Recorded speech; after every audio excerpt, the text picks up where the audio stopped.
खबर लखनऊ से है, जहां पर आज किसान महापंचायत होने जा रही है। सरकार को अपनी ताकत दिखाएंगे किसान। जी हां, भाकियू के नेता राकेश टिकैत भी इस किसान महापंचायत में मौजूद रहने वाले हैं और इको गार्डन में सुबह 10 बजे से महापंचायत की शुरुआत होने जा रही है। और साथ ही आपको बता दें कि महापंचायत में कौन कौन सी ऐसी मांगे हैं जिसको लेकर किसान आज महापंचायत करने जा रहे हैं। बिजली समस्या, गन्ना मूल्य समेत तमाम ऐसी मांगों को लेकर किसान आज महापंचायत कर रहे हैं और बड़ी संख्या में लखनऊ पहुंच रहे किसान।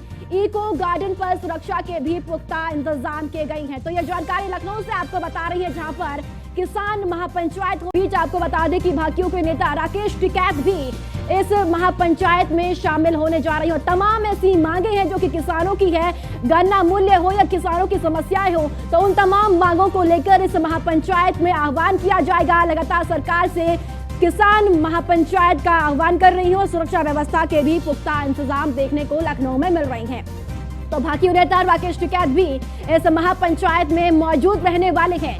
तो राकेश टिकैत की ओर से और किसानों की ओर से महापंचायत का आह्वान किया गया है। लखनऊ को इको गार्डन में सुबह 10 बजे से महापंचायत की शुरुआत होने जा रही है और इसके बीच आपको बता दें कि बड़ी संख्या में प्रदेश के अलग अलग क्षेत्रों से किसान इस महापंचायत में पहुंच रहे हैं और तमाम उन मांगों को लेकर किसान लखनऊ पहुंच रहे हैं।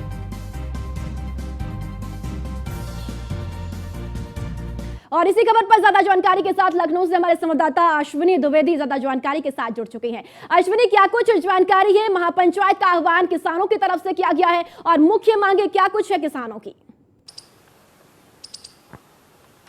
बिल्कुल बात करें अगर तो 2024 लोकसभा चुनाव से पहले किसान कहीं ना कहीं अपनी ताकत का अंदाजा सरकार को लगवाना चाहते हैं।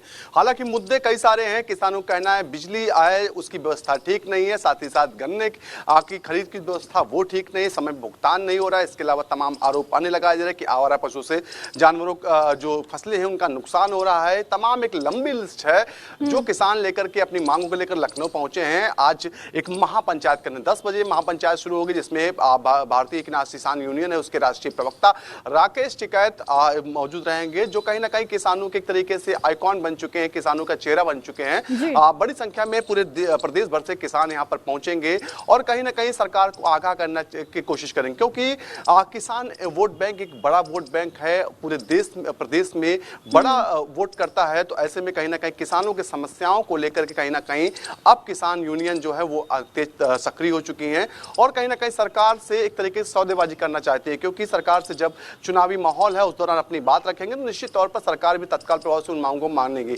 निश्चित तौर पर आज की ये जो महापंचायत उसी को लेकर के है। हालांकि व्यवस्था की बात करें तो सुरक्षा के व्यवस्था के कड़े इंतजाम किए गए हैं। जो इको गार्डन है वहां पूरा कार्यक्रम होना है। इको गार्डन के आसपास के क्षेत्र को छावनी में तब्दील कर दिया गया, भारी पुलिस फोर्स तैनात किया गया। कहीं ना कहीं पुलिस को आशंका है कि किसान सड़क पर ना आ जाए। इन तमाम चीजों को लेकर के पहले से पुख्ता इंतजाम कर दिए गए। आला अधिकारियों की वहां पर ड्यूटी लगाई गई है। आईपीएस लेवल के अधिकारी, पीपीएस लेवल के अधिकारी, इंस्पेक्टर तमाम इस समय वहां पर मौजूद है। निश्चित तौर पर अब से कुछ देर में जो महापंचायत है वो शुरू होगी। जी बिल्कुल, किसानों की महापंचायत का आह्वान तो हुआ है। देखिए, जिस तरीके से हम लगातार किसानों के प्रदर्शन को भी देखते हैं अश्विनी, एकदम से उग्र होता हुआ दिखाई देता। हमने एमएसपी को लेकर देखा, लगातार जो किसान है वो उग्र होते हुए नजर आते हैं। यहाँ पर मुख्य मांगे हैं बिजली और किसानों की जो गन्ना मूल्य की बात कर रहे हैं आप, तो वहां पर व्यवस्था किस तरीके से की गई है? क्या प्रदेश भर से किसान इस महापंचायत में पहुंच रही हैं, अलग प्रदेशों से भी पहुंच रही हैं इस महापंचायत में? बिल्कुल, अगर बात करें तो उत्तर प्रदेश के तमाम इलाकों से, तमाम जिलों से यहाँ पर जो है किसान पहुंचे। खासतौर पर पश्चिमी उत्तर से बड़ी संख्या में किसान लखनऊ पहुंच रहे हैं। कहीं ना कहीं जो है किसान आगाह करेंगे आज सरकार को कि उनकी मांगे अगर समय रहते मानी जाए तो निश्चित तौर पर एक बार फिर वो भारतीय जनता पार्टी के साथ में आनेंगे। लेकिन अगर मांगे नहीं मानी जाएंगे तो निश्चित तौर पर उनको दूसरा कोई रास्ता अख्तियार करना पड़ेगा। ऐसे में देखना होगा कि जिन चीजों को लेकर के किसान अपनी मांग कर रहे हैं, क्या सरकार उस पर कोई कार्रवाई करती है। हालांकि सरकार पहले कह चुकी है कि तमाम जो व्यवस्थाएं वो बेहतर हो चुकी है और उसका जीता जाता उदाहरण यह है कि आप ग्रामीण क्षेत्रों में जाइए, बिजली की व्यवस्था है वाकई में पहले से काफी सुधार हुआ है। गन्ने खरीद की बात करें, गन्ने खरीद में भी पहले से व्यवस्थाएं जो थी 6-6 महीने, 1-1 साल तक, 2-2 से 3-3 साल लगते थे किसानों को पैसा मिलने, वो उसमें बहुत कटौती हुई, जल्द से जल्द पैसा का भुगतान हो रहा। लेकिन सबके बावजूद भी अपने किसानों की मांगे हैं। हालांकि देखना होगा कि आज महापंचायत के दौरान कौन कौन से मुद्दे किसान उठाते हैं और किन मुद्दों को लेकर के सरकार के सामने अपनी मांग रखते हैं। जी चलिए, ठीक है अश्विनी, बहुत बहुत शुक्रिया महत्वपूर्ण जानकारी साझा करने के लिए।